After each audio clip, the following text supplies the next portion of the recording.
Not metaphorically, you want to squeeze hydrogen atoms together until they release the same energy that powers the sun. For 75 years, that has been the holy grail of physics. We've gotten really close. The National Ignition Facility produced more energy out than went in, for a fraction of a second. But that's a science experiment, not a power plant. As of June 4, 2026, Commonwealth Fusion Systems, CFS, just published the most comprehensive physics case ever assembled for a commercial fusion power plant. It's not a press release. It's 226 pages of peer-reviewed papers in the Journal of Plasma Physics, co-authored by 58 researchers. Here's what happened, why it matters, and why the real test is still ahead. On June 4, CFS released 5 papers as a special collection in the Journal of Plasma Physics, Cambridge University Press, covering every major physics subsystem of its planned arc power plant.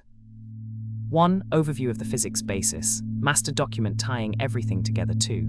Power and particle exhaust, handling the searing heat leaving the plasma. 3. Disruption physics and strategy, what happens when things go wrong. 4. Performance and transport, how efficiently the tokamak contains its superheated fuel. 5.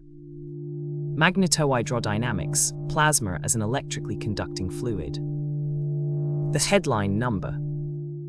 If built as designed, an arc plant will produce roughly 1 gigawatts of fusion power, converting that into 400 megawatts of net electricity delivered continuously to the grid, enough for about 280,000 homes.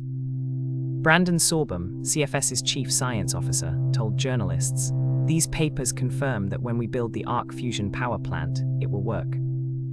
Fusion has a long history of being 30 years away, so what makes these papers different? Peer-reviewed, not promotional, they went through the same rigorous scrutiny as any academic physics publication. The 58 co-authors include physicists from MIT, Princeton, and other partners who independently verified the calculations. 8 years of real hardware. CFS built the world's strongest superconducting magnet for fusion, a magnet factory, and is assembling Spark, the prototype tokamak that will demonstrate net fusion energy next year. The ARC design builds directly on Spark learnings. They already have customers. Google and Italy's Eni have signed on to buy electricity from a working fusion plant. These aren't academic collaborations. Tony Ralstone, a nuclear engineer at Cambridge, told Nature, "Because the company is funded by private capital, there is pressure to claim things before the evidence is fully in place." The key gap: no one has yet demonstrated a continuous, economically viable fusion reactor. NIF achieved ignition, more energy than the laser pulse, but it's a one-shot experiment.